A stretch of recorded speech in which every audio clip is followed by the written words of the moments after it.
Hello and welcome to the Bikes or Death podcast. As always, my name is Patrick and I'm your host. And on today's episode, Cheech from Crust Bikes is here. And we had a great chat, but don't just take my word for it. She said it was good too. And I believed her. But she made a post on Instagram recently about how she's been working a lot and not riding her bike as much as she'd like. And she's got some plans to change that. And her post really struck a chord with me. I could really relate to what she was going through, how much they've sacrificed over there at Crust to build that company. And I really wanted to bring her on to talk about it. So we had a great time. We talked about bikes. We talked about some big plans and goals that she has for herself. And talked a lot about Crust bikes too, if you can believe it. But I just happened to get a Crust bike recently. I got a Crust Evasion, and it's kind of it's unrelated to this interview. It's kind of just happenstance. But as a new Crust owner, it was especially fun to get to talk to her and get a chance to ask her some questions. And at one point, she even called Matt and brought him into the conversation to answer a couple of the technical questions that I had. Super technical. Anyway, absolutely a blast talking to her. We just got off the phone, and I like her. She's cool. And I'm glad that she's part of the bike industry, and I appreciate everything that they're doing over there at Crust Bikes and just adding their flavor to the community. Before we get to today's episode, let's take a moment to thank everybody who made it possible, starting with our newest patrons. We had a few sign up this week, so thank you to Daniel Searson, Corey Eichelberger, and we got Broken Spoke Santa Fe. I believe that's Mike Chapman, all the way up from Santa Fe. He just came down and raced the East Texas Showdown, and I actually ran into him at the Monumental Loop when I was up there last October. So appreciate you signing up to support the show, Mike and Corey and Daniel. All right, well, today's episode is also brought to us by Kuat Racks. One of the great things about Kuat is that they have racks for almost any budget or any need. Ranging from the Piston Pro X, they have the MV 2.0, the Sherpa 2.0, and the Transfer V2. Now, the Transfer V2 is their price point rack, but while it might be light on price, it is heavy on features. See what I did there? And now the Transfer V2 is more solid than ever. From the steel construction of the original to a new flat lock hitch cam for enhanced stability and tow, plus a semi-integrated cable lock for an upgrade in security. And the best part, the new Transfer V2 has the modular configuration available, so you can get a multi-rider rack at an everyone-friendly price. With the Transfer V2 modular configurations, you can carry anywhere from one bike up to 4 bikes. And plus, the Transfer V2 2-bike rack is RV approved, as long as it's mounted to a chassis-mounted hitch receiver. All the details on this great rack can be found at kuat.com. That's KUAT.com. And don't forget Kuat's awesome customer service. Should anything go wrong, Kuat has your rack and your back. Today's episode is also brought to us by Athletic Greens. I started using them because if you've noticed, food options have become increasingly faster and less healthy.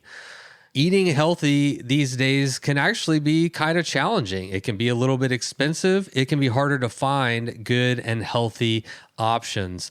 And it can be harder to get the nutrients and the veggies that your body needs. So for me, I found that Athletic Greens is a great solution to help manage a healthy diet. With one delicious scoop of AG1, you're absorbing 75 high-quality vitamins, minerals, whole food source superfoods, probiotics, and adaptogens to help you start your day right. This special blend of ingredients supports your gut health, your nervous system, your immune system, your energy, recovery, focus, and aging. I take mine every morning in about 12 ounces of cold water, and it's a great way to start the day knowing that I gave my body something really good to get the engine going. Now, to make this easy, and we want to make it easy, if you'd like to try Athletic Greens, they are going to give you a free 1-year supply of immune-supporting vitamin D and 5 free travel packs with your first purchase. All you have to do is visit athleticgreens.com/bikesfordeath. Again, that is athleticgreens.com/bikesfordeath to take ownership over your health and pick up the ultimate in daily nutritional insurance. All right, everybody, it's a good one. I'm glad you're here for it. I'm here for it. So let's get into it. But first, let's have Miles Arbor take it away with the Bikes for Death theme song. You load up your bike, you ride away from home. You could be with your friends or you could be alone. You ride for a day or maybe more. You just love being in the great outdoors. Everything you need is strapped to your bars, including that new pillow you got from Santa Claus. And then you think, oh shit, to yourself. You left that super lightweight tent on the living room shelf. Bikes or death. Bikes or death. Podcast.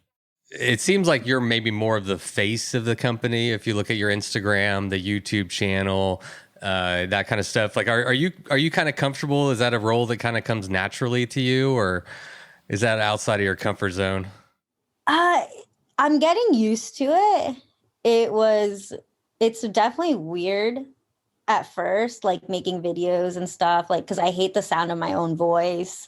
Like, I don't really like looking at myself like on camera. It like really bothered me at first, but people seem to enjoy it, and then I just get used to it. Like, I try to like watch, because I edit all my own videos, so in the editing process, like, I have to like hear my voice over and over and look at myself over and over. So I think I've just gotten used to like just seeing myself and hearing myself. So it's actually made me kind of like myself a little bit more.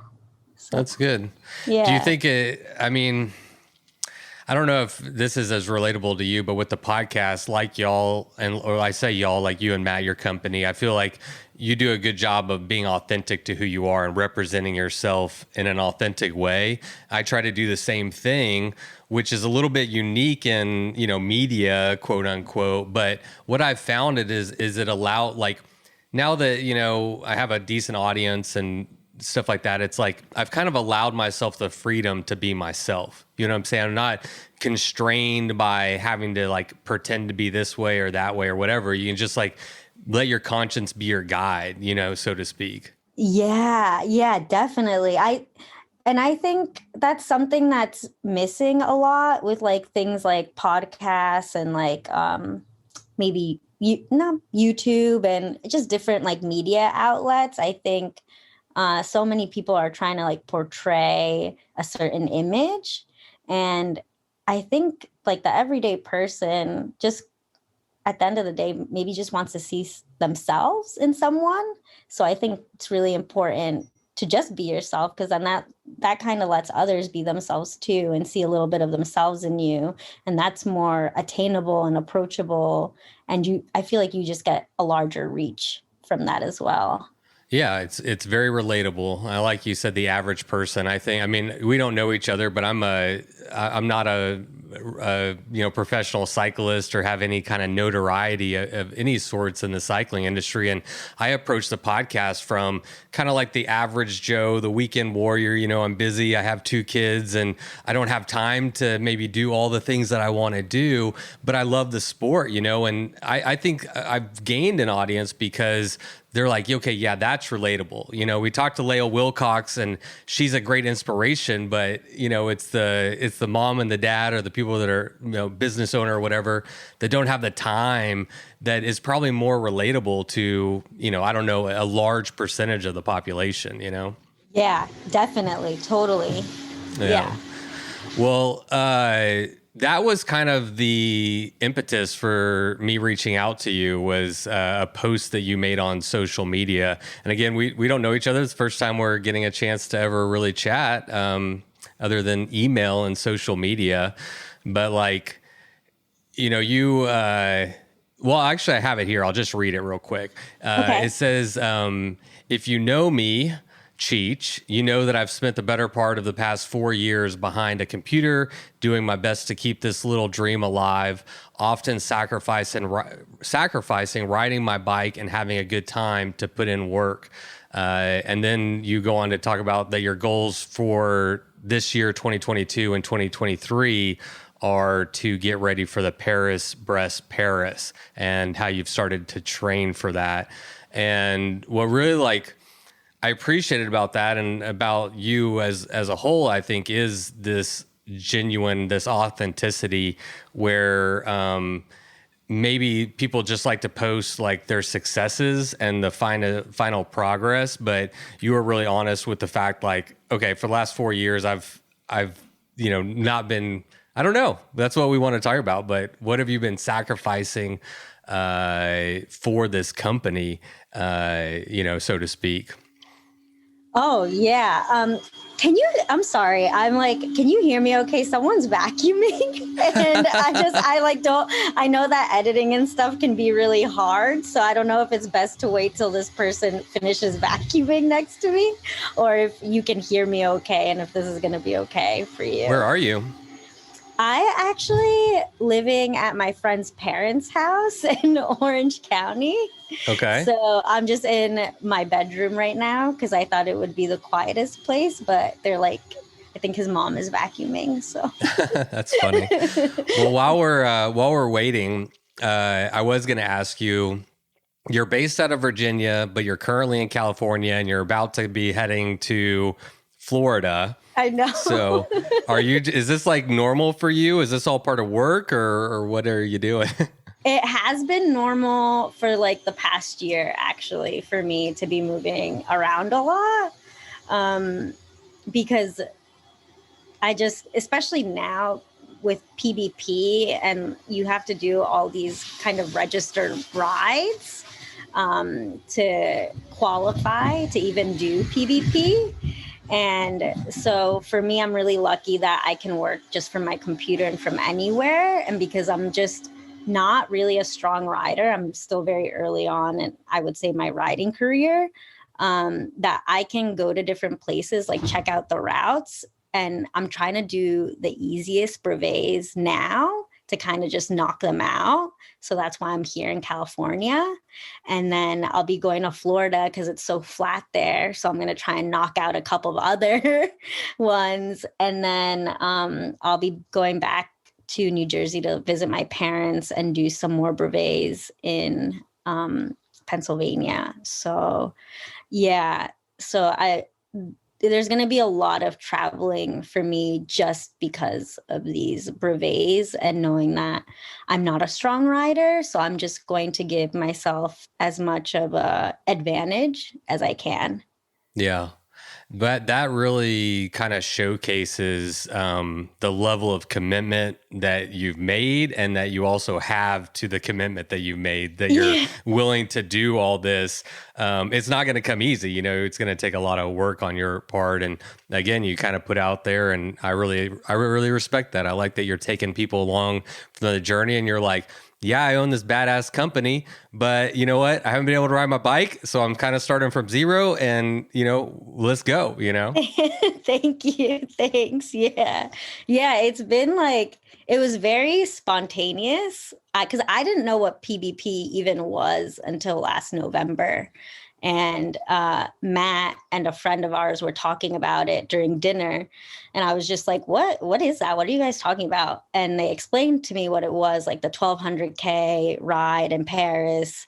You got to do it in 90 hours. And I was like, oh, that sounds cool. I'll do it with you guys. And Matt was just like, no. Like, this isn't something you're just going to try and do. Like, if you're going to do it, you have to start now, and you need to do this, and that. And I was like, the more I learned about it and the more Matt was like, Matt kind of shows like a reflection of who I am because he knows me so well. And he kind of voices and repeats all the insecurities that I have about myself, like not in a bad way, but in a good way so that I can actually hear them and do something about it. So the fact that he kept voicing over, like, you have to be dedicated to this. This is something that's not going to be easy. Like, it's going to be a struggle. It just made me want to do it more. Yeah. And so we have a really good friend who has been in randoneering for a really long time. And he's kind of been my mentor as to like what I need to do to qualify and what rides or, what permanents are good. And so, yeah, I dove in like super fast, and it's been really nice to have a goal other than work. Yeah, I can imagine. Well, this is exactly what I would like to get into, but I have a tendency to just like start talking and I forget to introduce my guest. And so before we get too far down the rabbit hole, actually, why don't you introduce yourself? Who are you? And this is kind of a big question, but what would you say that you do for a living? For people who don't know who the great Cheech is. My name is Cheech. My real name is actually Angelica Casaverde, and I am the co-owner of Crust Bikes, which is an online brand. I'm double duty right now. Hi. What's your name? Sorry, I like kids. Oh, sorry, she can't hear you. Oh, okay, she can't hear you. Okay. Her name is Sloan. Oh, that's such a nice name. I love that name. Hi. She loves your name. This is Cheech, also known as Angelica. Is that right? Yeah. That's my real name, my birth name. She said yeah. She said yeah. Yeah, you All can right, hear me. So yeah. Minecraft was supposed to be babysitting her, but yeah. I guess Minecraft got boring, huh? And no one just wanted to hang out with you. Oh, well, that's a good reason. That's so sweet. Yeah, you should want to hang She's out a with your sweetheart. dad. Oh. She's my little adventure buddy, man. She's like, I have two daughters, so I have a 12-year-old as well. And she also is pretty adventurous. We go bike packing with them and stuff, but she's like my very adventurous one, the one that just comes by it like naturally, who just loves nature and dirt and all the things, so. That's so cool. That's really cool that your 12-year-old also goes like bike packing and stuff with you. We're actually planning a kid packing jamboree this June. So like Bikes or Death is hot on the, I don't know, whatever, hot on the trail, getting ready for that. But it'll be the first one where we're gonna do like take families bike packing and like have like a heavy educational component to it, and we'll have like SAG vehicles and equipment, and we have like an outdoor education person coming in, like leading some structured like learning activities in the outdoors. So anyway, It's a pretty excited about it. You are so busy, huh? That's like we both are. That's why I wanted to talk to you. That's a big thing. Oh God. So many people are doing such cool things and like creating more events in like different places, which I think is great because it's like, it's more accessible in different parts of the country now. But wow, the amount of work that goes into like planning an event, just like seeing my friends do it. It's crazy. Wow, it's wild. We just got done. I did another race. I hosted it. It's the East Texas Showdown. So we just wrapped that up 2 weeks ago, and then it's like, okay, we got to like get ready for this next one. Yeah, that is so wild. Like back-to-back events. Like I'm still drained from Mid-South. Like, and I didn't even throw that event. I was just managing a bunch of wild ones, Yeah. Luckily, it's not as big as Mid-South, but anyway, back to you. So Crust is our friend walked in when you were talking about Crust is like an online bike shop, etc. It's a bike brand. So Matt founded it back, I would say in 2015, a year before we met. And he designs all the bicycles, all the frames, and has them produced in Taiwan. A few of them are made by our friend Darren in the US. But also we've expanded the site to kind of just carry brands that we like. And there are a lot of smaller brands like our friends Dark Realm and Hungry bags from Australia. Now we're even selling like Rivendell and Open. Oh, that's cool. So it's just kind of like it's become a little online store that carries everything that we like. Yeah. It's like a reflection of y'all in many ways, it seems like. So that kind of leads into my next question. And I didn't know that. So Matt I thought y'all started it together, but you are one half of Crust Bikes. Is that right? So you and Matt are the two co-owners. Very nice. Yeah. And so going back to the beginning in 2015, what was Matt like trying to fill a void in the cycling industry? Do you know, like what was the goal there in the beginning? Yeah, Matt has a really, really interesting story. He would be really great to interview as well. Love to. He's 9 years older than I am, and he's done a lot in his life. He grew up riding BMX, and at the age of 18 just started traveling all around the world solely to just ride BMX at different like skate parks and stuff. And he started getting into like bigger bicycles and bike touring actually when he was in Mexico City, and he had like a bunch of his stuff, like money stolen and all his stuff stolen. And he had his mom wire him like a little bit of money, which he was able to buy a bicycle with and like a blanket and some food. So he rode his bike from Mexico City to our friend's house in Austin, Texas, because he just didn't have anything. And he was like, okay, who is the closest physical friend I have who can help me out in this situation? And so that was his first bike tour. It was kind of out of like necessity because he needed to get the hell out of Mexico. It wasn't so much a tour as he was literally using the bike as a vehicle of necessity. Exactly. Which is cool, right? Yeah. It's like, oh, and people do this for fun too? Oh. Yeah, and he did have a great time because he tells me that's really when he fell in love with bike touring. He was like, wow, like if you made this more comfortable, like this could actually be fun, you know?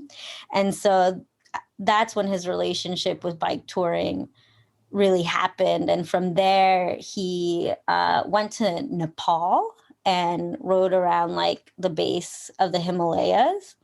And he was on a Surly at that time. And that's when like the gear started shifting for him in his head about how could I make like the ultimate like bike touring frame for like this kind of landscape, like going through the mountains. And he says that when he got back to his hostel in Nepal from his little iTouch, he started contacting factories in Taiwan to produce a sample frame for the Evasion. And then the Evasion was born. And the following year, I met him, and he already had that Evasion sample when I met him. And I remember we were both living at our mutual friend's house, and we were both like sending out living the fucking dream patches on their porch. Like I was like handwriting like everyone's address and thank you notes. And he had also like developed like or put out the Limpdick stem, which is, you know, kind of like a variation of Charlie Cunningham's stem that he has done. And all the profits for that stem went to Charlie and his wife, Jackie Phelan. And I remember Matt would like package those Limpdick stems, like cover them in condoms and like give them away with condoms and stuff. Like he, you know, we were just like when I think back on that year, that was 2016, we were just like goofing around, you know, doing that stuff together. I didn't know anything about bikes. I was not into bicycles at all. I just knew that I had a really big crush on this guy, and he needed my help doing like random things like shipping and writing addresses or like help on decals for frames because my background is in design. So yeah, I just was from 2016 until now, I've just been kind of like that helping hand for whatever he needs. Like I'll either find a way to make it happen or I'll do it myself. Yeah, that's sick. I was curious who did y'all's design work because obviously I think y'all are, I don't know, it's a cool vibe, right? It's like you got a good product and then you've got a good, design presence too. And it's that combination that, makes it like a hit. There's a lot of like, I don't know. I've seen some. Never mind. We won't bash any bikes, but y'all's bikes are good. Thank you. Is the design just completely your own? Do you? Yeah. I mean, has that been just you the whole time? Do y'all collaborate on that? Oh, so I like to think that Matt and I have really good taste, and we have very similar taste. So. Actually, the initial, like the Crust logo that you see, our friend from Australia designed that for Matt. So that was before me. I came in. And then after that, like the decals for the lightning bolt, like I did those, the artwork for the head tube badge on that. I did that too. There were some t-shirts at the beginning that I did as well. But now as like the business is growing, I have less time to actually do the artwork myself. Like I've done a couple of things like hats and other t-shirts and water bottles. But now more than anything, I just delegate and try to find other artists who want to collaborate with us.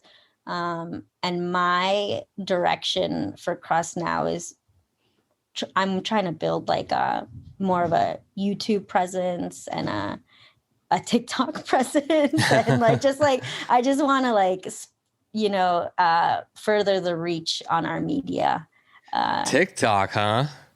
Does everybody, people keep telling me I have to do TikTok. I'm like, do I really have to do TikTok? I don't want to do TikTok.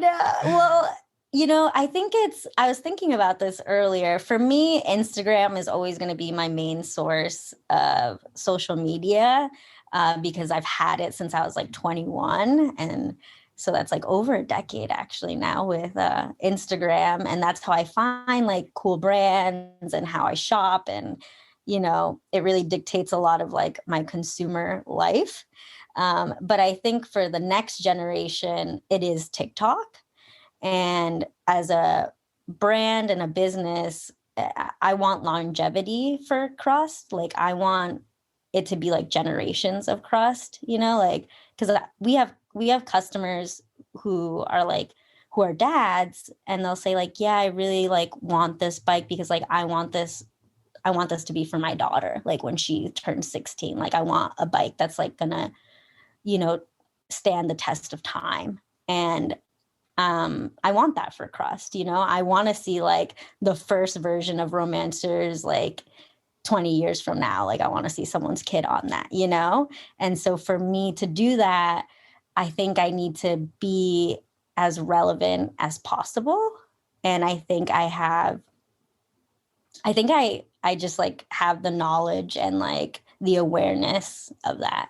So that is my goal. No, that's probably now. smart. I'm just an old fuddy-duddy. And well, and I have Emily that helps me, a friend of mine. And, it's a lot. It's growing a business, which I'm sure you can attest to is challenging. And it's like, you're just playing whack-a-mole a lot of the time. It feels like, Yes. Yeah. I think that's a great way to describe it. Yes. Because when you're only like so many people and you have so many tasks, because like owning a business is like, you have to put out several fires a day is what I feel like. And that's where that whack-a-mole thing is like, okay, I got that done. Oh, fuck, there's the other thing that I have to get done. And then all of a sudden the day is gone and you do it again the next day. It really, not to toot my own horn, but really is a good analogy of it's like an endless whack-a-mole. It's not, you don't ever finish the game. It feels like it's just like, it's so true. That is, oh my God, you're putting it into perfect right words. The game is never over. Like, you're constantly you might going. like be ahead and you might be getting a lot of those fuckers, but they're always popping up, Yeah. Because sometimes there's like, I don't know. Yeah. Anyway, that is I might have to use that one again. Yeah, it is challenging. And it's just like, okay, well, where do you focus your time and attention now? It sounds like y'all have grown to some employees and stuff. I was curious, like how many people do y'all have employed at Crust? So yeah, for a long time, it was just me and Matt. And then in 2020, we moved to Richmond, Virginia. We were originally in New Jersey. And when we moved to Virginia, we were really lucky to find Garrett. And he stepped in and did a lot of the things that I was doing, which was like shipping and product photos. And but he's also a bike mechanic. So he was also doing builds. And from there, we really needed someone to kind of manage our website. And that's where our friend JD Jesus stepped in. So he works from home, and he's like our IT guy because he's just so much better at it. Like things that I could do in like hours or the whole day, he can figure out in like 30 minutes or an hour, So, and then we also have our friend Andrew, who comes in once a week to help with shipping. And then we also just hired our friend Ryan, who is filming and doing a lot of like the YouTube stuff as well, and like social media. And we have a blog called Drop Chain that we launched a couple months ago. So he's helping with that. So we have a lot of like part-time people and friends. But the core, I would say, is just like myself, Matt, Garrett, and JD. So 4 of us. Yeah. Really small, very small. Yeah. That's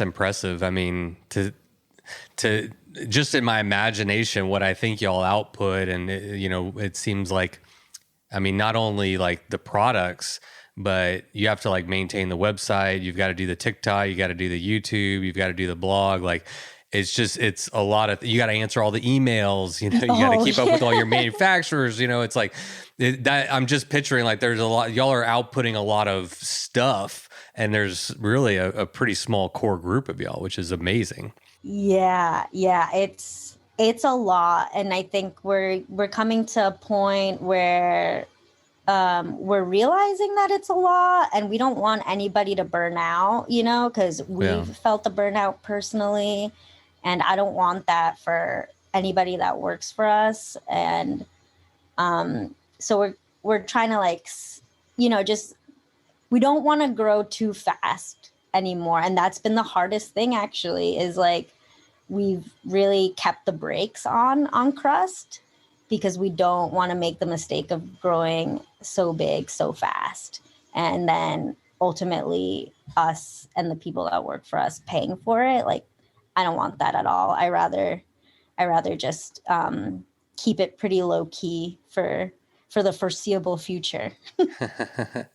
Yeah, I mean, there's a analogy I use. I've been an entrepreneur my entire life, and so I've kind of been in the business world in one way or another. But there's this people used to like come in and always try to sell me something like, you need an ad in the telephone book. I swear to God, they used to come in and try to sell me telephone ads. I'm like, who the hell buys these? Anyway, but I'm like, I told him, I'm like, I am going to get very, very good at handling the business that I have and the customers that I have and maintain this level really well, because I feel like to bring on more customers, all you're doing is like, you're bringing on more, but you're losing some of your customers out the back end because you're not taking care of your business well enough. So like, it's like you're just churning your wheels, almost. Yes. I've definitely heard that before. And I don't know where it's like more beneficial as a business to keep your current customers happy and keep them coming back rather than trying to like reach new customers. And yeah, I think the customer retention, the statistic that I heard, I've read so many business books, but a customer that receives excellent customer service will have a 97% chance of returning to do business with you again, versus a customer that has a good experience has a 90% chance, and it goes down from there. But what I always tell my employees is like, if you don't give everybody an excellent customer experience, you're essentially asking 7% of the people to walk in the door to never come back again. You know? Wow, I love that. Yeah. But so, yeah, anyway, I'm all about, kind of, I don't know, business management. I can kind of geek out on that kind of stuff, to be honest with you, but yeah,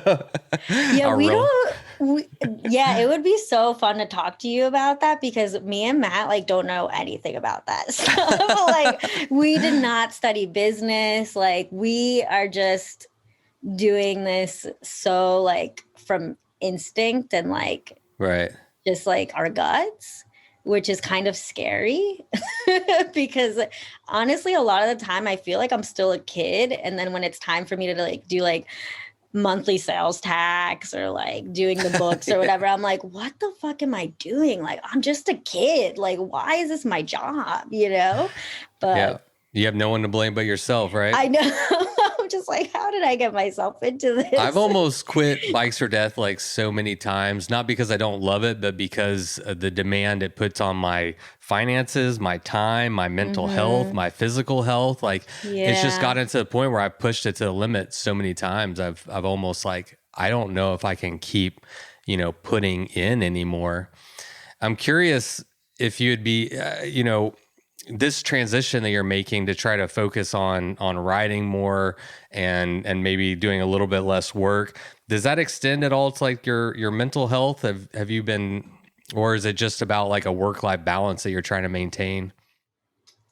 I think a lot about the work-life balance and beyond just like work and then personal life, which is like the pleasure of riding my bike, but then also like being a good wife and like a good daughter and all these things. And I don't think there's ever going to be a good balance. I think that something at any time is always going to be suffering. And I just have to come to grips with that and be okay with whatever is suffering at that moment, that I can just like let go of that and enjoy the other thing. So, yeah, I think my mental health right now, although like I'm so happy to be on a bike a lot of the time, and I'm really lucky to be in California where there's beautiful weather right now. And I just on Sunday, I got to climb this beautiful mountain, and it was like so emotionally like moving, and it could have been because I was also high, but like it was so good. But then at the end of a long day like that, because I was riding all day on Sunday from 7 a.m. to like 9 p.m. But then Monday, that reality hits again, like, wow, I neglected work all day on Sunday, and now I have to come back to this. But then I worked all day Monday, and that was great because I got through all this work. So I felt really good again. And then I was like, oh, damn, I really should ride again. So it's just like this roller coaster. It's just a roller coaster of emotions all the time. Yeah. It's a balancing act. It really is a balancing act of like, but I think that's the goal is identifying, okay, I need to go ride my bike. I need to do this. I can't only work, X however many millions of hours you work 7 days a week. I mean, that's the thing about being your own boss is like, it never goes away. You can turn on the computer at any second. You can open up Instagram. You can be answering DMs. Like there is no shut off switch, right? Like you just have to make decisions about, okay, what am I going to prioritize right now? And I think you hit on good ones like relationships, your family, your personal like happiness, which it sounds like comes through riding bikes, and then work. And yeah, it probably isn't a perfect balance, but it's like maybe just identifying the mole that you need to hit, and it's not always work related. Yeah. And like on that day too, because like how you talked about like the whack-a-mole thing and like putting out fires every day, like I can wake up, like I have a planner, like I like to write everything out. I'm just like a visual person like that. I like making lists and crossing things out, and I'll make my list for like the week of things that I want to get done. And so I'll wake up like whatever morning I'm like, okay, I'm going to get this done. But that fire can come, like whatever fire it is that you need to put out, and it'll take up your whole day, and then everything that you wanted to do, all the expectations are just gone, and sometimes that can really put a damper on you, and like it can make me like really overwhelmed and sad. So I've had to really learn how to let go of expectations of what my days are going to look like, what my week's going to look like, and just really be as easy and gentle with myself as possible about what I can get done, because it's not my fault if something comes up and I need to take care of it and it takes me all day. I found it hard to sometimes like, I'm sure you have, well, I know you have a lot of demands on your time, but like, I think it's worth talking about this kind of stuff because sometimes I'm like, I'm getting messages all the time and I don't think people like understand like how limited my time is. And it's like, I'm not an asshole. I'm not, but I feel like does some of that pressure come from like external, like people don't really understand like what y'all are doing or how hard it is? Yeah, I feel really bad like sometimes because we get a lot of emails from people who like have really great ideas and maybe want to collaborate on like an event or like, this or that, or we get DMs and I get DMs from like not only Crust, but then like the clothing company that is like under Crust, which is Casa Verde. And and on top of that, like I have like my mom who's like, when are you going to call me again? And then like Matt and I are not like physically with each other right now. So like, talking to him all the time and then talking to the employees. And it's just like, I feel like so much is coming in all the time. And I feel so bad when I can't get to everyone. And I just hope that they understand that I feel overwhelmed a lot of the time because I think I'm not alone in that when I talk to a lot of my friends who don't even own businesses. I think it's just we are so in communication with each other now because we have Instagram, we have text messaging, phone calls, FaceTime. We can be in constant communication with each other. And I think that makes things harder actually for a lot of people. Yeah, well, people are used to getting quick responses, whether it's from DoorDash bringing them their food or from texting or whatever. I mean, we're used to that. And this is exactly why I enjoy this, or I was really looking forward to this conversation so we could commiserate as people don't email us. No, I don't mean, I'm like you. I'm so grateful and I'm appreciative that people care enough to want to message me and email me and all this, but it's like I'm only one person, it's like impossible to keep up with everything, and I genuinely feel bad about it, but it's like like you said, it's like, well, just going to do my best. And I agree, you have to. My kind of motto is like something like do the best you can with what you got at the time you have it, essentially. It's like, what can I do? And do your best. And then you kind of have to let yourself off the hook. And like, sometimes I just can't stay up till 2:00 in the morning answering every single message. It's like, I just need to like shut it off. And then the next day starts and it's like, well, sorry. Yeah. And you shouldn't have to. I mean, you've got so many other demands in your life.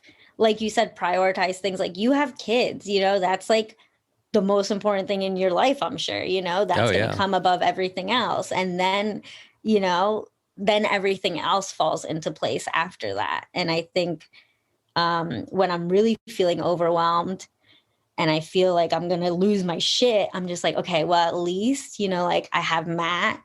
And like I'm healthy and like I need to just like stay in a positive mindset. So like what can I do for me right now that's going to help that? Because I think we burn out because we think of our ongoing list, but we never put anything for ourselves in that list. Yeah. It can be very hard to do, especially whenever it's like your business, you created it.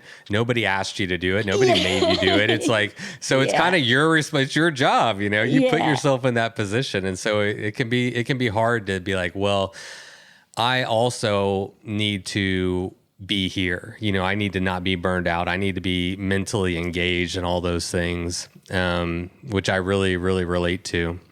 So let's talk a little bit about bikes. This is Bikes for Death podcast. What kind of, so you met Matt and he introduced you to cycling. What kind of riding do you like to do? If you're going to pick, I don't know, what's your ideal kind of ride?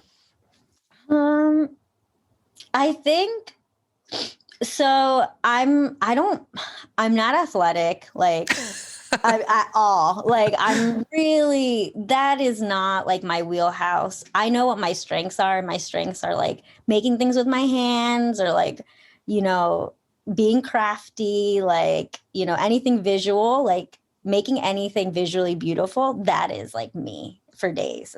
I got that. Anything that involves any kind of athleticism, not me at all. And so technical skills on a bike, don't have that. I'm terrified of descending on gravel. I'm very fickle with the type of bikes that I ride because my technical skill is so bad. So I guess my favorite kinds of rides are like, I love to climb, even though I'm super slow at it. But I don't like, I like pavement because I don't have to worry about that technical skill really, but I don't like cars. So, yeah, that's a bitch. Yeah, so that's hard. I really do enjoy pavement, but the cars terrify me.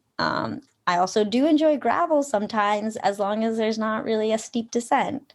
So I guess my ideal ride would actually be a nice, like, long climb on gravel and then a quick descent on pavement. Oh, yeah. Perfect. Yeah, that's a great one.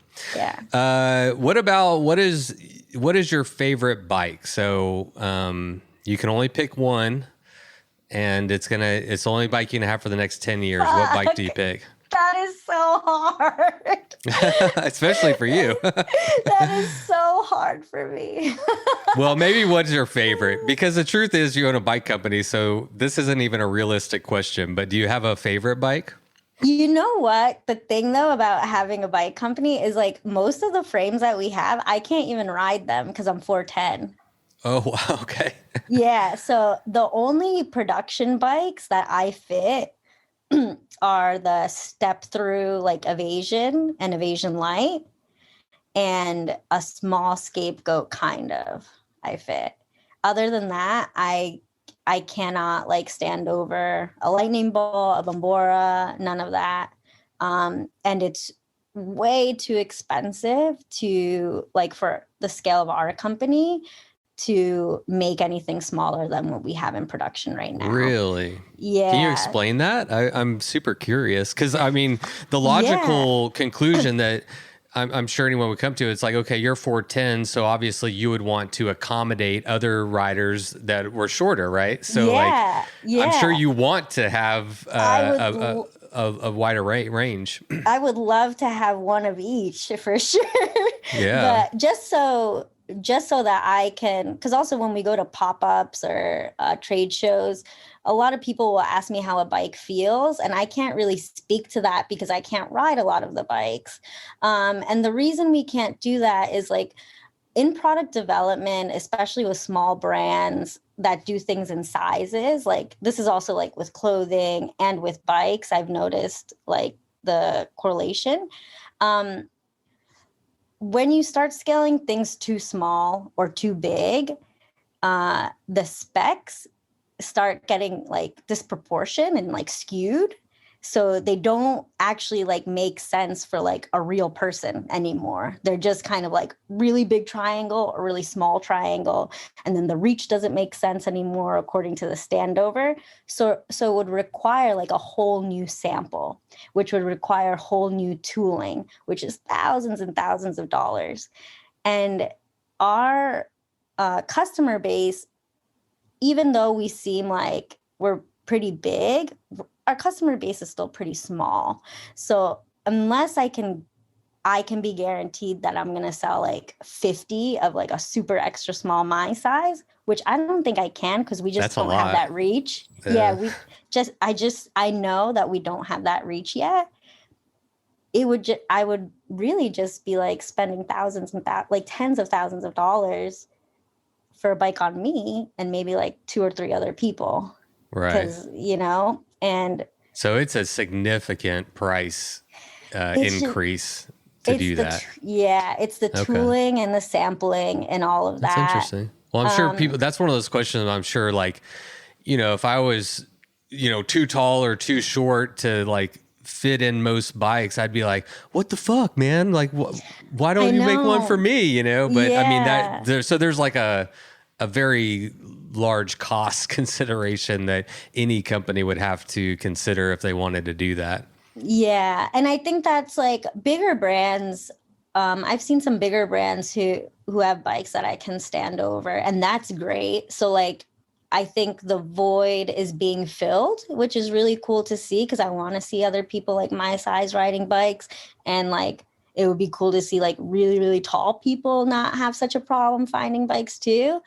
It's hard for smaller companies to do those things for sure. I don't know. I really want to stress this. You cannot compare like a small company like Crust with like a QBP brand, Oh no. We can't give you everything that they can give you, unfortunately. No, not whenever you have like investors that have given you tens of millions of dollars at your discretion to work with. Like, Exactly. I've talked to some of these companies and I hear the budgets that they're working with and I'm like, holy shit. Yeah. Wow.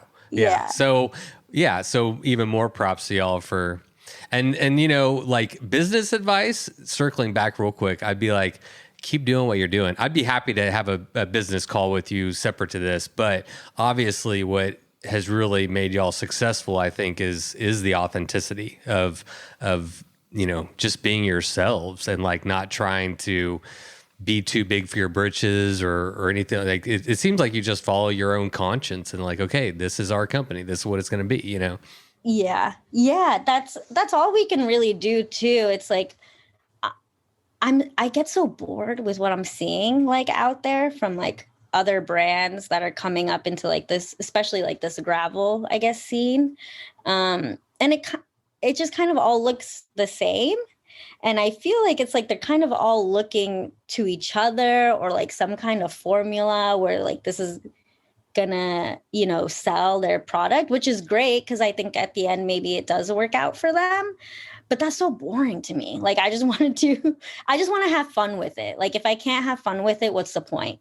It's missing the heart and the soul. Because again, like if you have investors that you have to answer to, they're going to be looking at the bottom line and that's all that really matters. And whenever you start making products or services only for the money and not necessarily for the customer or not to have fun and enjoy the product you're making, I feel like you're losing some of the soul of what made that company probably cool in the beginning. Oh, yeah. Yeah, definitely. So you're riding a 24-inch wheel? I was. So, I'm happy you brought that up. That's, were you looking at my Romancer? I saw it somewhere. Crackle? I was just researching and I remember something. Was it the bikepacking.com or? There was a Radivist article about my 24-inch Romancer. So that actually, talking back on like production for smaller bikes, we actually gave it a shot. So the 24-inch Romancer was meant for like people like my size, like between like 4'9", 4'10" to like 5'1" or something. And so we did like a run of 10 of those. So we didn't make any money off of those. It was just very experimental and mostly so I could get a Romancer frame because I really wanted one. So, but 24-inch definitely makes sense for people my size. And it definitely looks a lot more proportioned with the rest of the frame. I just think it looks so much better. But that's not what I'm currently riding. A lot of those components I took off to put on my Evasion Light that I actually rode for Mid-South. Okay, yeah, I saw that. Yeah. So we never actually did answer your go-to bike right now. Is that your go-to, the Evasion Light? No. So the bike I ride the most is my Dreamer that our friend Darren built in LA. And it's a 26-inch. I want to say it's like a 43 centimeter like seat tube, but that's just been like my most used bike, and that's what I'm using on my brevets because it's just set up to be like lighter and more racy. Not that I'm racing, but just like I need all the help Emphasis I can get. on light. Yeah, I just need all the help I can get. And my Evasion Light, I built up more to be like a rigid mountain bike. So that's going to be more for like just hitting gravel and just building my confidence on like gravel descents and stuff like that. That's what I built the Evasion Light for. So I'm with you. I was not super familiar with Brest Paris.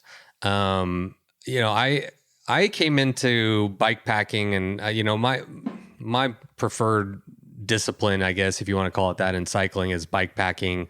But I came into it through mountain biking, and have never really done the touring. Haven't done the road stuff quite as much. And the whole like. So it's the Paris, the PBP for short, is a randoneering event. Is that right? Yeah. So I mean, I've been kind of like educating myself on what it is, the history, and I thought, for other people that aren't familiar, what do you know about Paris? Brest Paris, right? Yeah. It's a town in Paris. It's like a town in Paris. So they ride from Paris to Brest and then back to Paris. Yeah. So it originally, like, I'm not sure of the year, a long time 1861. ago. Yeah, a long time ago. I looked it up. It's 1861. Okay, 1861. And it started, so you saw that it started as a race, like people raced it, and eventually it became a timed ride. So the idea behind randoneering that I think is really cool is that it's not a race. It's like, it's just like you finding riders and finding, like, I guess the word camaraderie with each other and helping each other out and building relationships rather than competition, like I guess the word community over competition, which I think is pretty nice. Is that a core tenet of randoneering in general? I think it is, because everything that I've signed up for, they'll send me like an email with like this little like blurb that is like constantly repeated, and it's like randoneering, camaraderie, so I think Nice. that's the emphasis on it. And it's really cool because when you have to sign up for RUSA, which is Randoneers USA, and they give you a number.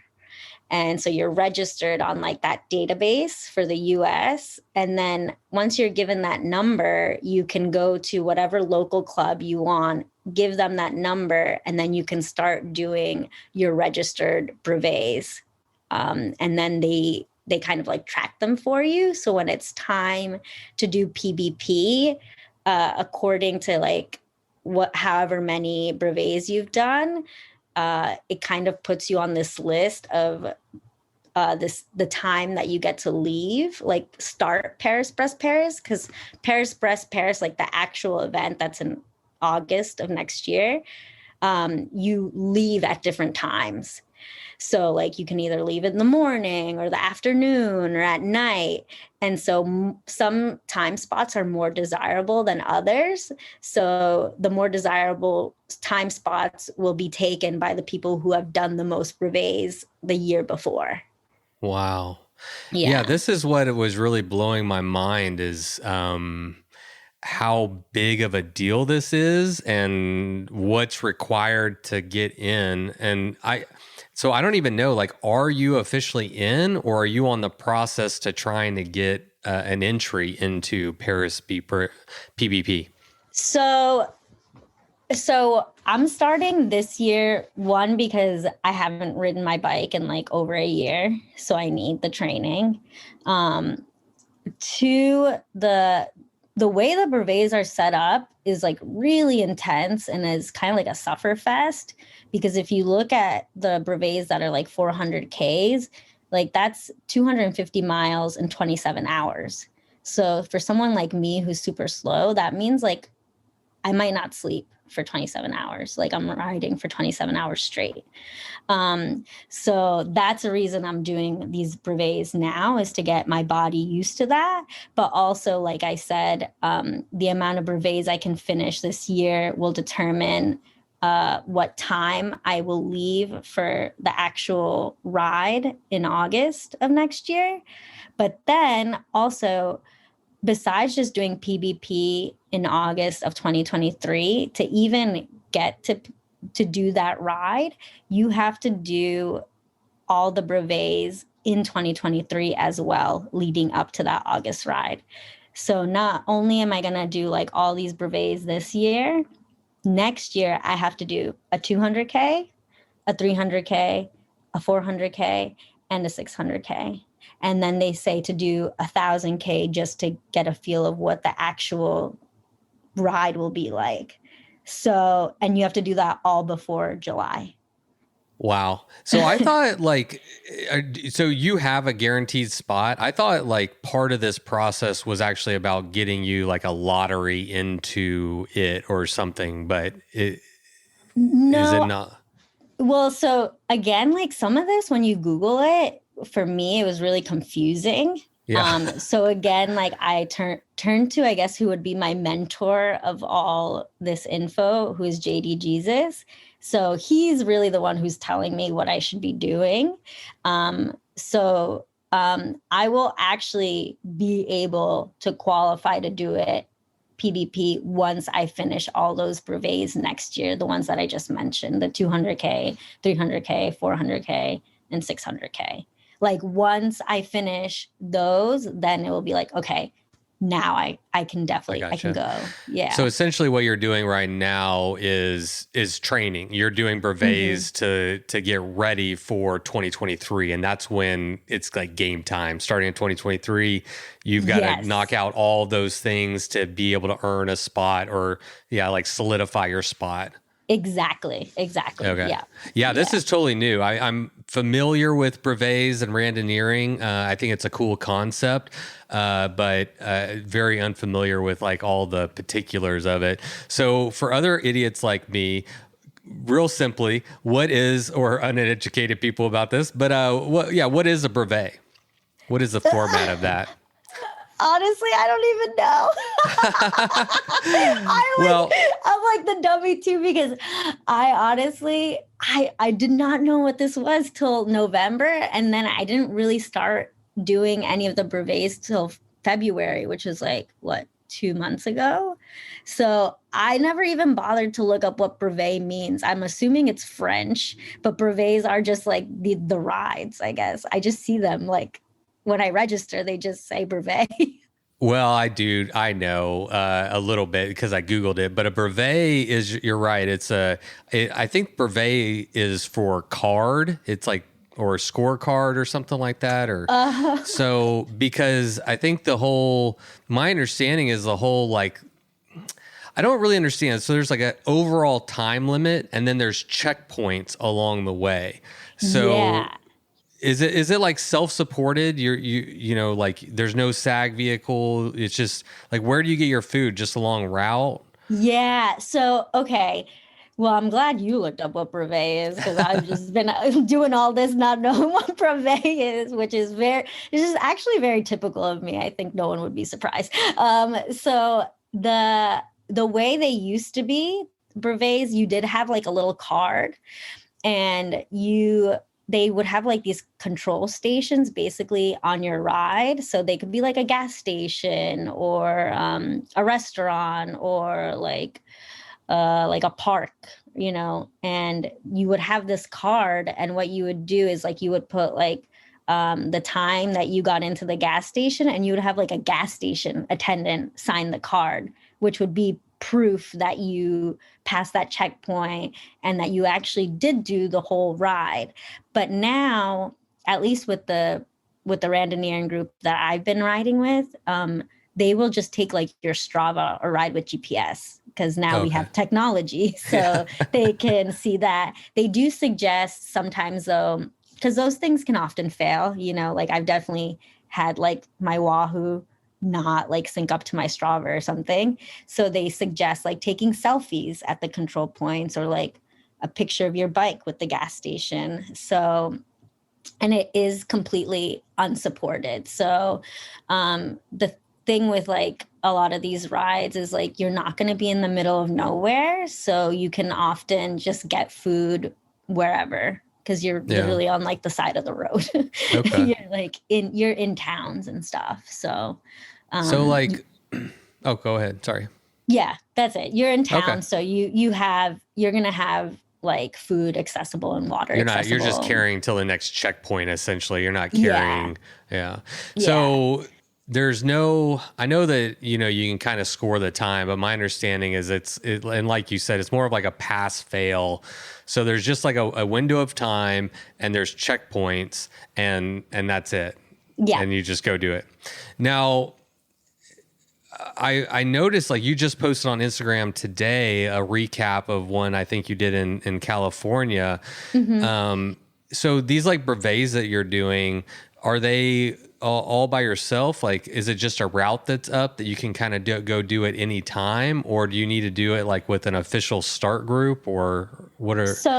So for me to qualify to get like those times, like that I was talking about, the time slot, I have to do the registered brevets for the group. So they have like a ride calendar, and those are all their registered rides. But then there's something separate that's called permanence, and you can do those by yourself, just like as practice. But those will not count to help you in choosing your time slot. So a lot of these registered rides that I've been on, it's been like groups of like 20 people or more. But because I am so slow, I usually just get dropped immediately. So I am riding by myself for like 13 and a half hours. Yeah. Yeah. I'd love to ride with you. I'd like to see who is slower, because one of my taglines is pro. Actually, my van, the vanity plate says pro slow. Like I'm repping that lifestyle. I think like you'd be surprised at how slow I am, because like even Matt says like, because we have so many friends who are like, don't worry, like I'm slow too, and we're like, no, like you do not. Like Matt's like, she is the slowest person I have ever met in my life, because I'm just slow at everything that I do. Like I'm slow getting out of the car. I'm slow getting out of bed. I'm slow at running. I'm slow like at writing an email. Like I'm just an overall like take my time kind of person. Yeah, I agree. I'm a slow, I walk slow. I talk slow. I don't do anything fast. I drive slow. Like I'm not in a hurry. Yeah, I'm so slow. Yeah, it extends to much more than just but I mean, also it's like part of it is like you, I mean, I tried to like be fast, but I didn't get the enjoyment out of it, and I'm not that fast in general. Like my default setting, I think, is slow, but I just get more enjoyment out of it. Just slowing down and enjoying my time, and that's what I'm there to do. And so, it's my speed. Yeah, I mean, I like it too. I mean, before I started doing these rides, these brevets, I was definitely a lot slower, but because of these time constraints, I've had to like pick it up. I'm still slow, super slow, but it's forced me to pick it up for sure. Yeah. So you are into your quote unquote training. I mean, not quote unquote, this is training. This is real. This is happening. I know, like, so on Instagram, you said you've completed a 200K. And then you did the 100 miles of Mid-South, which was fucking sick. Very cold. It looked absolutely miserably cold. God. It was. But props to you for finishing. And then you said, next weekend, I'm attempting 250 miles in 27 hours. So did that attempt happen? How did it go? Ooh, I'm going to love talking about this. Okay, great. So after Mid-South, a group of us went to Bentonville. I've been to Bentonville a couple of times, and the riding there is so sick. And so Matt he loves riding mountain bikes. And so we were all there, and he actually got into an accident, and he ended up tearing the ligament between his shoulder and his collarbone and tearing all the muscles in his chest. He thought he broke his neck actually when because he was concussed for a little while. So, and that was like one day into being in Bentonville. And my original plan was to, after Bentonville, go back to California and do that brevet, because I had felt strong. I had been riding. I just did Mid-South, and I had chosen that brevet was relatively flat. So I was like, I got this. I can do this, like it's going to be close, but I can do it. But then Matt got injured, and I ended up having to drive with him all the way back to Virginia, and taking care of my husband, Yeah.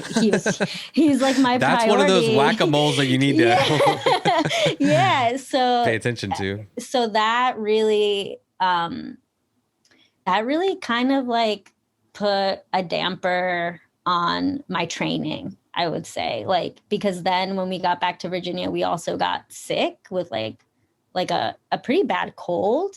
And I was trying to ride in Virginia with that cold. And it was like, I was struggling to even get 40 miles out. And it was really pissing me off, and I was just getting sicker because I was being stubborn about riding. And and then Matt was still not in a good condition, and I had to stay in Virginia longer. So the 300K and the 400K that I had planned to do, I was in Virginia. I didn't end up making them. Yeah. How's Matt doing? He's a lot better.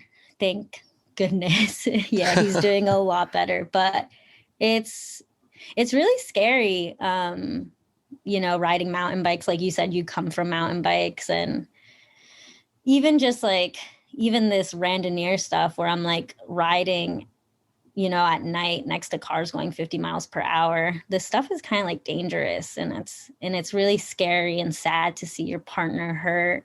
And then you have to step up, you have to put everything that you have planned and be there, So, well, good for you. That's that's a relationship. Yeah. a good one. Yeah. Well, Matt, that sucks for you, but I do have to go ride my bike now. Yeah. He's good now though. But so that's why I felt comfortable leaving and doing this. And then we're going to be back together in Florida. So it's just awesome. Just a week and we'll be back together. Wonderful. So where are you at now with your training? You got back to California and you did I think it was 130 mile one. It was supposed to be another 200K, which was 200K is 124 miles. Okay. And I've done a 200K already that had 6,000 feet of climbing. And that was really an off the couch ride. I hadn't ridden in a really long time. And I did it just barely in the time. And I was really proud of myself. But then again, like I said, I had gotten sick, and then I came back to California and I was feeling pretty weak, but I just went for another 200K that had over 8,000 feet of climbing, because you went up a mountain basically on this brevet, which I'd never done before. And I didn't make it. I didn't when I got to the top of the mountain, it took me forever to get there, and I wasn't going to make the time limit. So I only ended up doing 104 miles with 7,500 feet of climbing. That's still a really big ride. A really big ride. It's my biggest ride yet. And I had such a good time. I'm not even going to be hard on myself about it, because I knew that I had kind of stepped back in the progress that I had been making physically because of everything that had happened, Matt getting hurt, me getting sick, all these things. So I'm really happy with how I did. And I'm really happy that I'm not hard on myself right now for not finishing it. Cause usually with that first 200K that I did and Mid-South, the only things that kept me going was I'm really stubborn. So I think that's good. I think it's also good to acknowledge like 100-mile ride off the couch with, 7,500 feet of climbing is like no joke. And again, it's like everybody always posts like, yeah, well, I did this, but it's good to like show the process and be okay. I mean, you are training, you are getting ready. So like, this isn't, it's like, okay. It's like, okay, I got a little work to do on that one, but it doesn't have to be a negative. Oh yeah, And definitely. it's one of my favorite quotes that I don't know if you're familiar with Mike Hall, but he was a famous like bike packer and he passed away. But one of my favorite quotes from him is that, no endeavor is ever a failure if you choose to learn from it. And, that's, kind of the journey of life really. But I mean, while you're on this journey of training, I mean, you'll probably have setbacks, but you're kind of learning yourself, you're learning your limits, what you can do, and you're pushing that.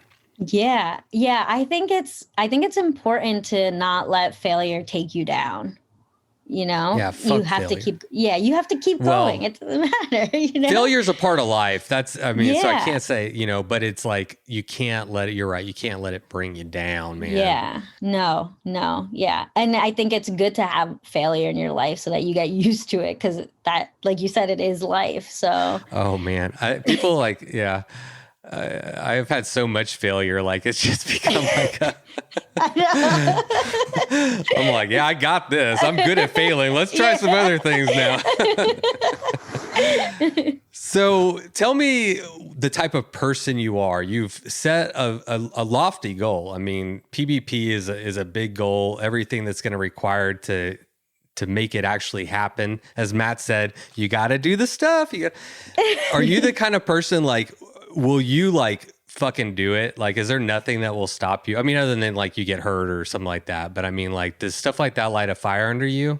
Yeah, I'm stubborn. Like, I'm super stubborn. I think if you were to ask Matt, like, something about me like that, like, he's like, always tells me, you're the most stubborn person I've ever met in my life.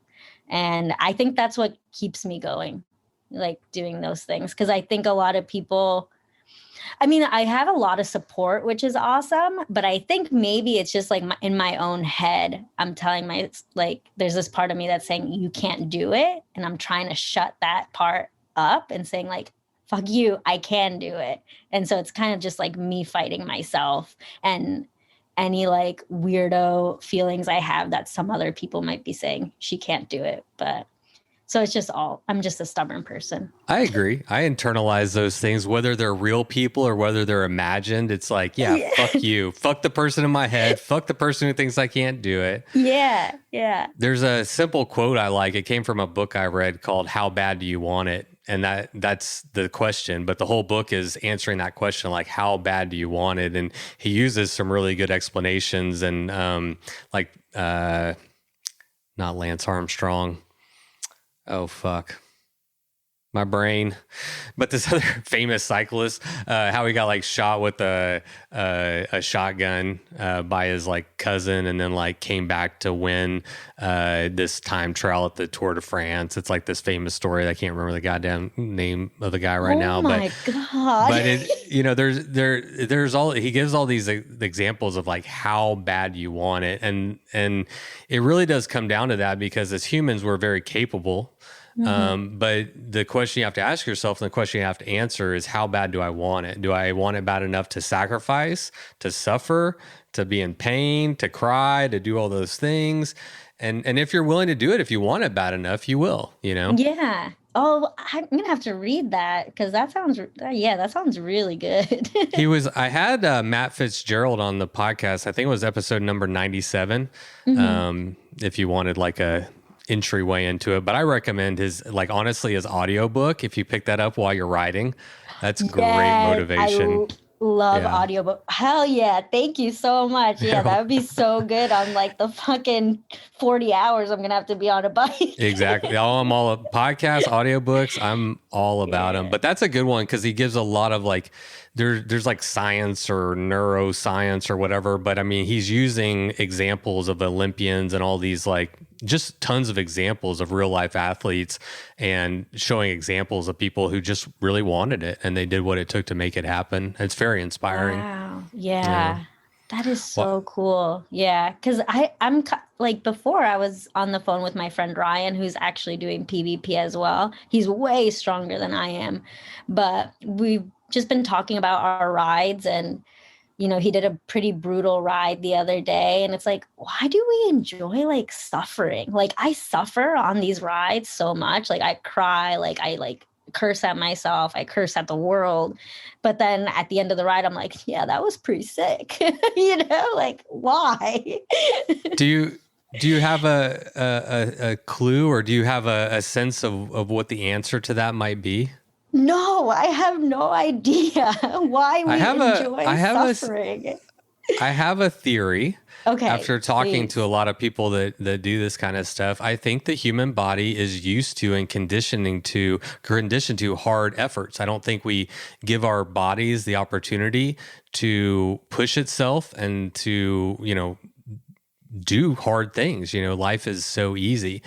So I think that like we are designed to move. I think we're designed to use our bodies. And I think that it also, when you're doing that, I think a lot of the world like shuts off and you're able to like maybe relax a little bit more and have a little bit more peace. So while it is hard, there's like a peace there, that isn't always available.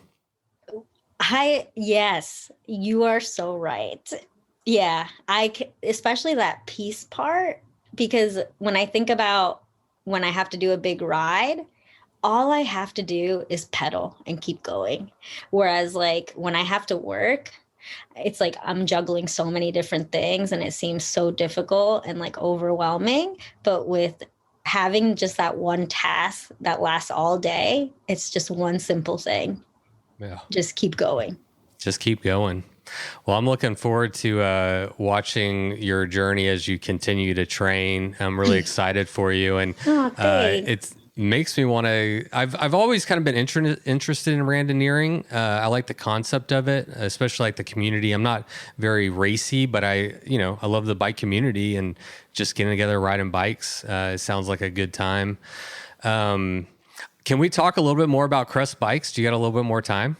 Oh yeah, I have as much time as you need. Okay. I'm chatty. Yeah, so I love this. I love talking. I just need a bottle of wine. I wish I had a bottle of wine. Do you need to go get one? We can press pause. So I recently bought a Crust Evasion. Y'all. Thank you. Yeah. Well, I got it used, but you're welcome.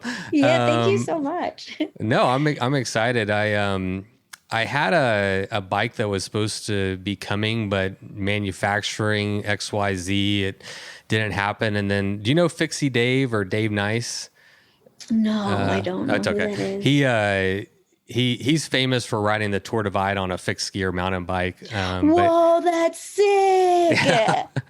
So he's been on the podcast too. But I had this like frame fall through, and then he posted on Instagram that day like a flawless Crust Evasion. And I was like mine, and it was a good price, and you know how hard it is to find bikes and stuff right now. And so like I want people to know that this episode is not sponsored in any way. It actually it is a complete coincidence that I happen to buy a Crust, just being a fan of y'all's kind of brand, the whole brand. And I like the uniqueness of the bikes. And like you say, they're not boring. But until you ride one, you just don't know. But I was definitely bike curious, and it's really good. I like it. Thank you. Very happy customer.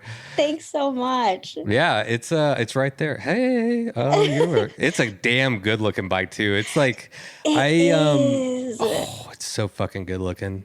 I've never been like this with bikes where I'm like kind of scared to get them dirty, but I kitted this one out with like Industry 9 and White Industries and all the nice bits, which it's definitely the nicest bike I've ever owned, and it's like so pretty. But beyond that, I love the aesthetics of it, but it also rides. It's just fucking awesome. It's hard. It's really, really good.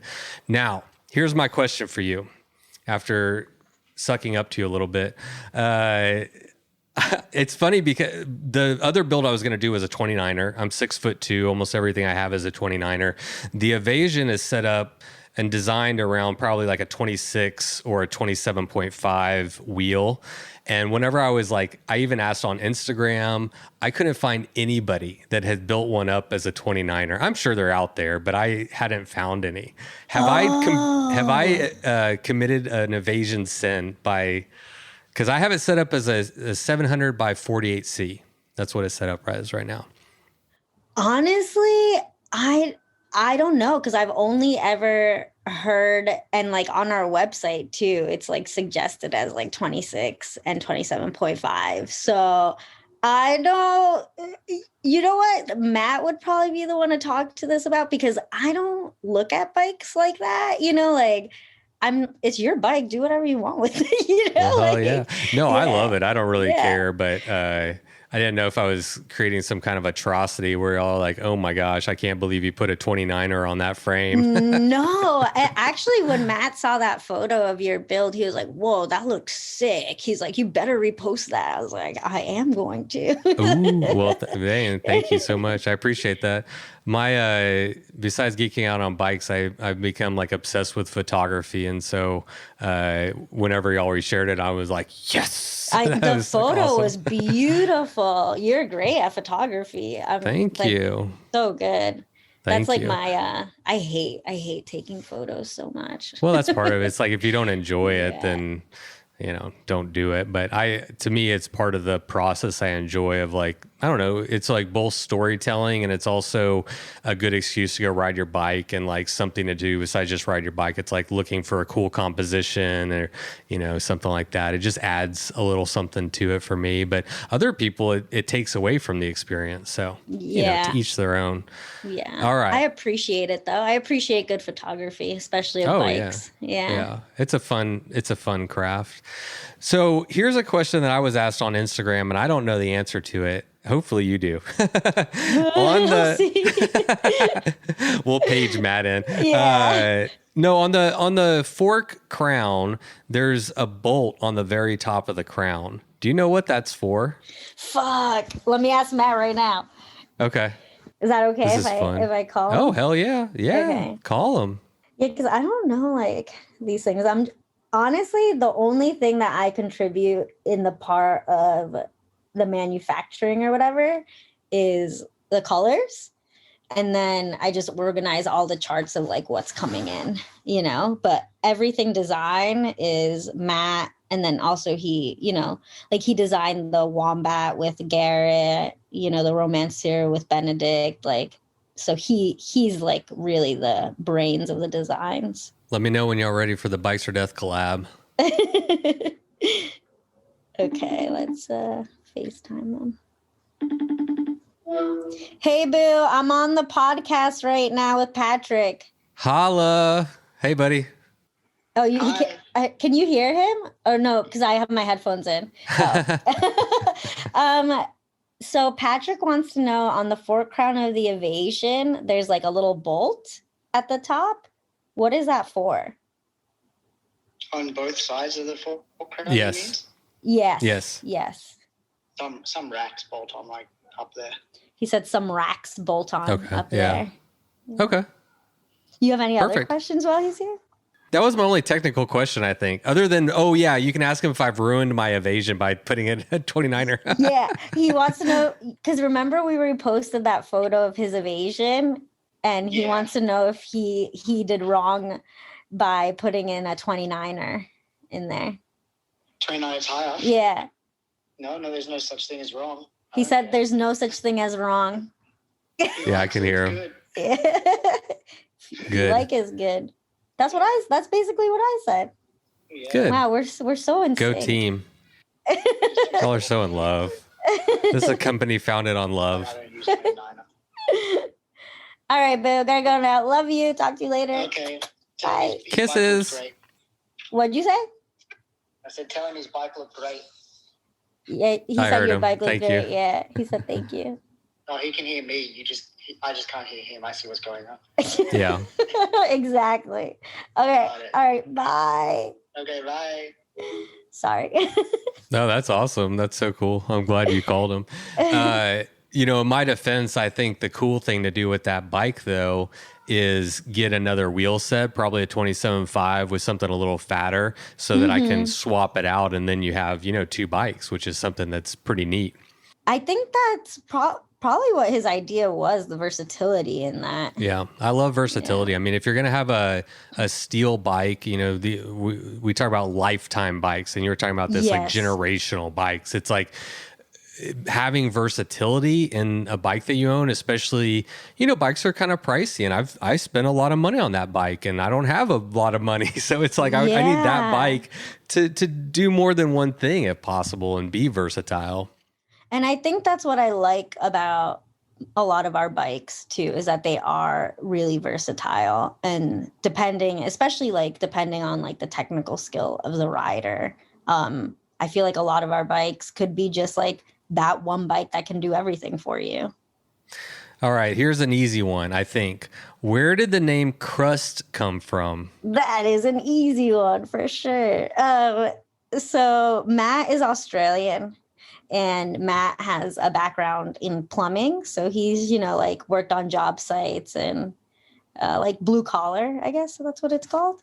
But in Australia, they have a saying like, crust is like how you make money. So like what do you do to make your crust, mate? Like, okay. How do you make your money, mate, or whatever they say? It feels Crikey. So weird saying mate, whatever. Yeah. So crust is like, because crust is how we make our money. So crust. Oh, awesome. Yeah, it costs us crust and it gives you crust. Yes, so it's all about the crust. Yeah, it's all about the crust. I thought maybe it had something to do with bread crust or so. I don't know. The nice thing about having Crust as a name is we get to do a lot of nice photo shoots in front of like pizza shops or with the name Crust on it. All right. Okay. What is your best selling bike? The Bombora. Oh, really? So what is the Bombora? My friend Maxwell Johnston has one of those. He has a couple of your bikes, actually.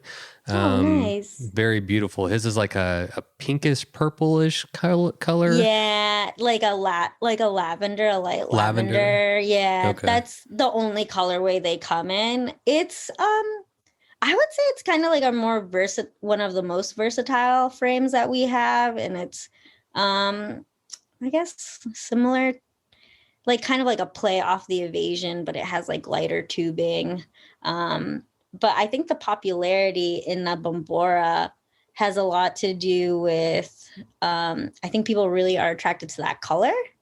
And we had a team a couple of years ago that Benedict Ultra Romance had gathered and made with Brooks. So that team, maybe you've seen it, they did what was originally DK, that race in Kansas. Yeah. So it was like Anton. When they were all wearing the white jumpsuits. They were wearing, I think, like a printed topo top or something with like the Ultra Romance black bibs, and they all had Bomboras with like Paul components and the Brooks saddles. And so I think like people saw that and they were like, whoa, that looks cool. And then Russ from Path Less Pedaled did a review on the Bombora, and he loved it, that he has his own personal one. And I think those two things really kind of, I don't know, people just really like fell in love with the Bombora. Yeah. So it's fun to say. It's a good looking bike. Yeah. And it's versatile. So why not? So like we kind of touched on this, or we've touched on this many times about y'all being authentic to yourselves. I'm curious, like as y'all have grown as a company, have there been temptations or opportunities that have been like, ooh, that would be nice, or... No, I don't think so. Like, you mean like, you think like investors or anything? Yeah, I don't know. I mean, y'all have, grown. I don't know exactly how successful, but it appears to be a somewhat successful business, with limited people, and especially just like you and Matt starting out in the beginning, and you're like, we don't know what we're doing. We're just having fun and building bikes. But, you know, as businesses go on, has there been like, maybe it's like, has there been pressure to conform or pressure to like run your business differently? Or has it just been easy to maintain your own like space and just like do your own thing?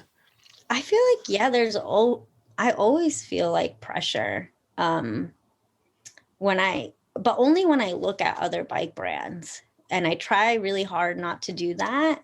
And I have the luxury of not doing that because I'm not the one designing the frames. Um, and it feels hard too, because I think, like I talked about earlier, there are a lot of up and coming like gravel bike brands, or, you know, bike brands that are coming out with similar frames as ours. But they're following like a more generic blueprint of what like a company looks like visually, like an aesthetic and how they're going about things.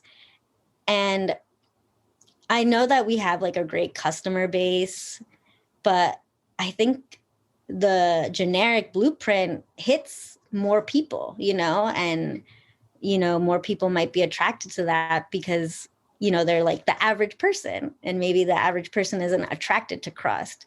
So sometimes I feel like, oh, should we kind of like dumb ourselves down to maybe, you know, reach a different demographic? But I don't want to do that. So then, you know, I kind of like put myself back into what I really want to do and how I really see Crust. So yeah, there feels like there is some pressure to maybe conform a little bit, but I try really hard not to think about it. That pressure mostly is just coming from cycling trends and industry trends in general. Yeah. And then just trying to, it sounds like, yeah, just trying to stay true to who you are. It's like, okay, that's what everybody's doing, but what are we doing? Right. And I think it's more exciting to be on the forefront of something different, even though it's riskier and scary, and like, you know, it could potentially like be detrimental to the business. But I think I'd prefer that than just following what everybody else is doing. So can you speak to what some goals may be, or what the future of Crust might look like? You know, I mean, are y'all looking to grow? I know you talked about like, we want to just kind of maintain it. Is that the plan for a while? Like, what are y'all currently working on? Yeah, I think Matt is always thinking of, you know, new frame ideas, because he's very much about the idea that we believe in niches, you know, like, let's say like there's an idea you have for a frame that you would like is your dream frame. I'm sure there are like 100 other people who have the same dream frame, you know? So that's why um, the gears are always turning in Matt's head for something new to do, because the fear of things not selling isn't so much of a big fear anymore, because we've done that before. You know, we've turned out things that people were maybe scared to put into production, but we've done it and we've sold it. You know, people want to try different things. So the future of Crust, I think, is just Matt is going to keep on designing things he wants to keep designing, and like, you know, look to his friends for ideas, like, or friends approach us sometimes like, have you ever thought about doing this? Because I really would love to see something like this done, you know, or I would love to see a handlebar like this, or, you know, we listen to, you know, our the people around us. And I think that's really helpful too. So before a bike gets made, like let's say you're going to come out with a new frame, do you get like a prototype built and then like kind of like have your friends play around with it too and get feedback? Oh yeah, definitely. Definitely. Especially when it's like those collaborative frames like the Wombat or the Romancer, or the Malocchio that's coming out. Yeah, we get our prototypes, and prototypes are also important because Matt has to build them up and test them himself. And then he'll see like, oh, like maybe I want the rake of the fork to be a little bit different. Maybe I need braisons here. Like maybe like the stack height needs to be a little bit different. This, like maybe the decals are completely wrong. The color's wrong, you know, because it's so different to see something on a CAD file than to see it actually like right in front of you and how Right. it rides. So proto is definitely super important. And we do definitely like build those up and give them to like certain friends. And of course, Matt himself rides them. And once that happens, like now the lead times for production and sampling in Taiwan are absolutely insane.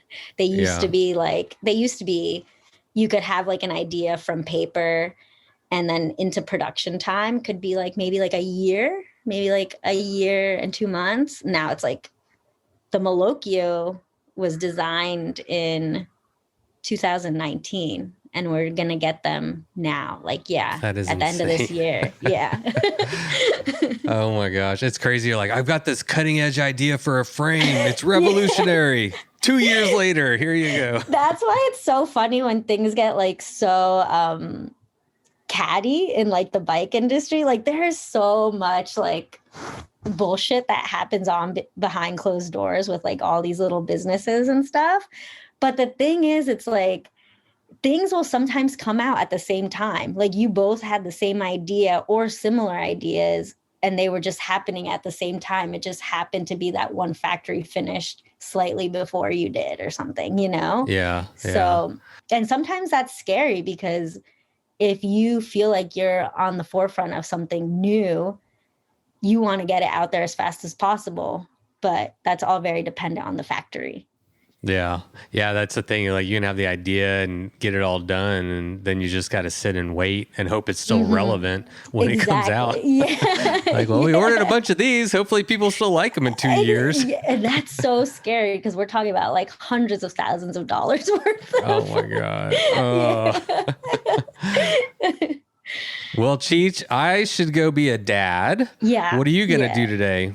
I'm actually going to go ride. Today's my Awesome. ride day. I'm going to go ride, enjoy the weather. Yeah.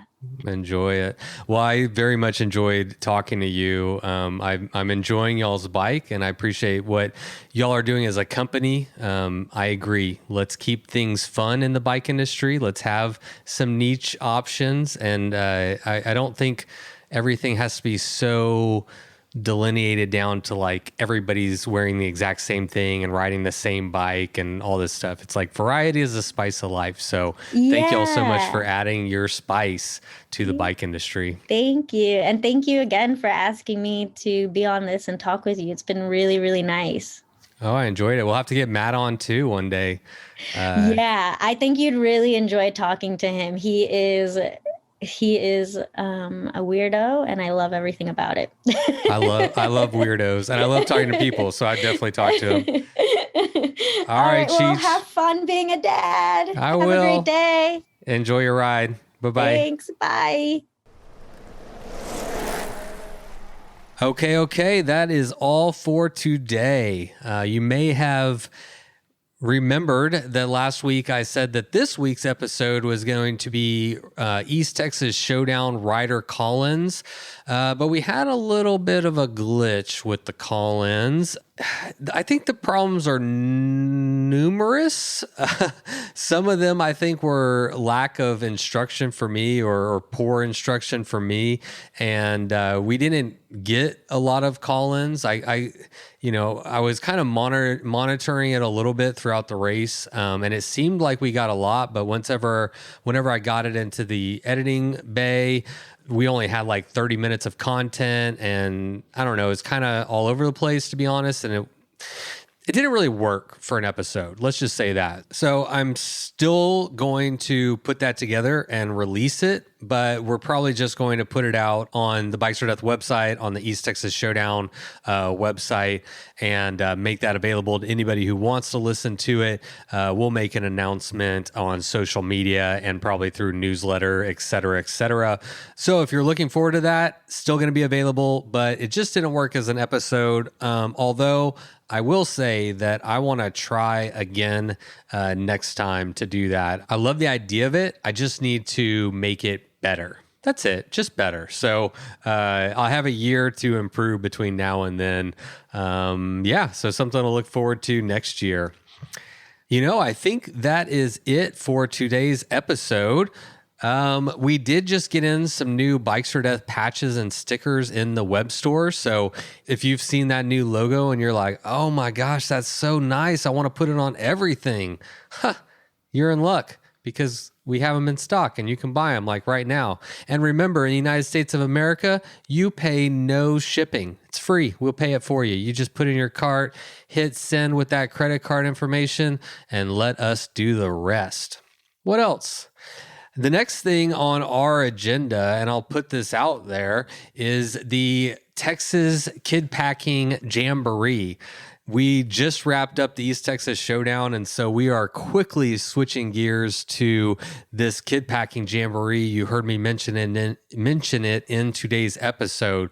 Well, I just published the registration for that on Bike Reg like earlier today. So if you're interested in checking that out, you can go to bikereg.com and just search Kid Packing Jamboree. It should be the only one that pops up. And there's a lot going on in that event. Very excited about it.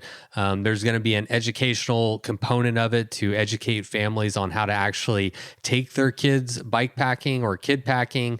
Also, Emily, who works with us at Bikes for Death, has a degree in outdoor education and specializes in developing outdoor programs specifically for kids. So she's going to be there, and we're going to have outdoor educational opportunities. We're going to do like a bird hike. We're going to tie-dye some shirts. And of course, we're going to roast hot dogs and eat s'mores and the whole shebang. Now, one of the coolest things is that this event is free to you. The only thing you have to cover is the cost of the campsite, but everything else is being provided by, well, me so far, and whatever sponsors we can get to help us support this event. So to be honest, we are a little bit behind the 8 ball on this one, and we are going to be putting out more and more information, but it's going to trickle in for now. The registration is up. There's a lot of details there about our itinerary and all sorts of information. So that is the best place to go right now. If you want to register, go ahead and do that. We only have 45 spots, and that's 45 for adults and kids. The other thing I should mention is that this is going to be supported. So if you are not quite to the level where you can take all your kids and all your gear and get it all to camp, that is okay. We're going to have a SAG vehicle that can either transport gear, or if, we have a mechanical or somebody can't make it, then we're going to pick you up. So this is a very beginner friendly, family friendly, entry level event. Our mission with this event is to create outdoor recreational and learning opportunities for families through bike packing. So a very heavy emphasis on learning opportunities, whether that means learning how to go bike packing with your kids, or, learning about nature, learning about animals, plants, wildlife, all that fun stuff. So this is a new program that we're rolling out, and we intend to keep this going. And we're really, really excited about it. Very excited indeed. I think there aren't a lot of, I haven't seen anyone honestly do this. I'm sure somebody has, but yeah, I think that this is something that needs to be done. And it's very difficult as families to do this, financially, having all the gear, the time, the ability. There's a lot of factors that go into this. So we're really going to try to help make bike packing accessible for kids and parents alike, and really excited about it. So that's all I can say about that. Head over to bikereg.com. You can contact us if you have any questions, and we're more than happy to answer those. But like I said, we are going to have more details rolling out on that in the near future. All right, that's it for today. Until next week, thank you so much for being here. I appreciate you so much. Now go ride your damn bike. It was the middle of the night. You grabbed your knife and you held it tight. The sounds of beasts kept you awake. The sounds they made kept you afraid. In the morning, you packed your bike. Memories forgotten from the previous night. You rode faster than ever before. Was it your imagination or or merely folklore. Fear turns into strength as you push further. Every pedal stroke, stronger and firmer. Your bike feels weightless, your legs aren't tired. You think to yourself, just a few more miles. Bikes, oh death. Bikes, oh death.